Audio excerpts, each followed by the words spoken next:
মানুষের পাশে মানুষের সাথে আমরা আছি এই বাংলাতে। আপনারা দেখছেন সংবাদ শিরোনাম। দেখলেন তো অনেক কিছু, এবার দেখুন নতুন কিছু।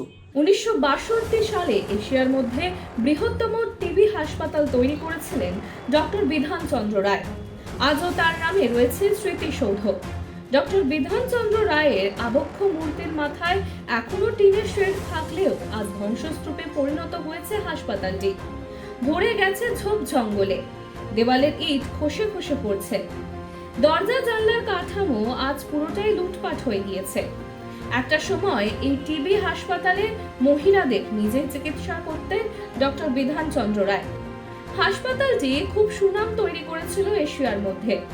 নদিয়ার ধুবুলিয়ায় যারা প্রবীণ ব্যক্তি রয়েছেন তাদের কথায় দাদু ঠাকুর দাদার আমলে তখন এত চিকিৎসা ব্যবস্থা উন্নতি ছিল না, কিন্তু তাদের গ্রামে এই হাসপাতাল তৈরি হওয়াতে বেজায় খুশি ছিলেন তারা।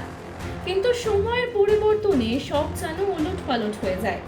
আস্তে আস্তে ওই হাসপাতাল ভেঙে পড়ে, চিকিৎসা ব্যবস্থাও ধীরে ধীরে সবটাই বন্ধ হয়ে যায়।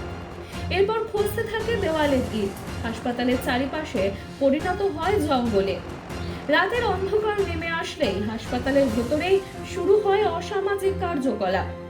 সব দেখেও প্রতিবাদ করতে পারেন না ওই গ্রামের মানুষ। ডক্টর বিধানচন্দ্র রায় ও তার স্বপ্নের হাসপাতাল তৈরি করলেও এখন যেন আতঙ্কের ছোঁয়া রয়েছে ওই হাসপাতালে।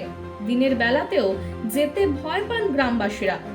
তবে হাসপাতালের উন্নয়ন নিয়ে এর আগে সরব হয়েছিলেন গ্রামের প্রবীণ মানুষেরা, জানিয়েছিলেন প্রশাসনকে, কিন্তু এখনো প্রশাসনের পক্ষ থেকে কোনো রকম উদ্যোগ নেওয়া হয়নি ওই হাসপাতালটির উন্নয়নের জন্য।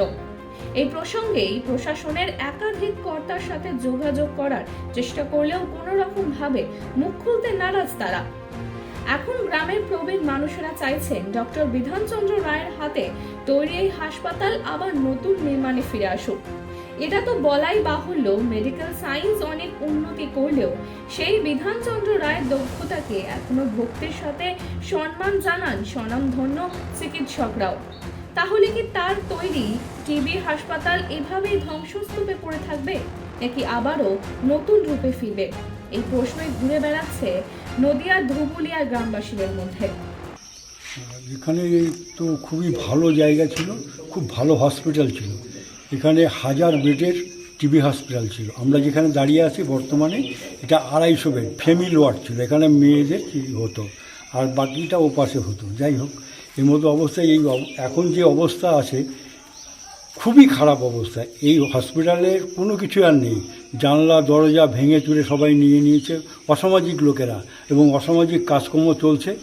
এমন অবস্থা চলছে যে ওখানে যেতে আমাদের ভয় করে। আমরা এখানে বাস করি, কিন্তু ওখানে যে যাব যেতে ভয় করে।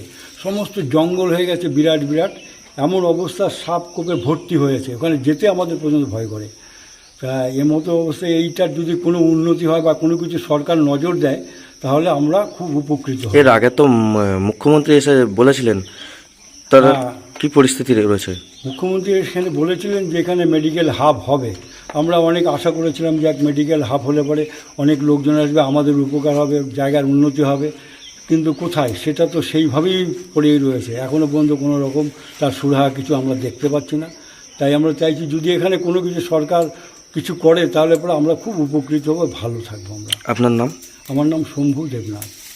মানুষের পাশে মানুষের সাথে আমরা আছি এই বাংলাতে। আপনারা দেখছেন সংবাদ শিরোনাম। দেখলেন তো অনেক কিছু, এবার দেখুন নতুন কিছু।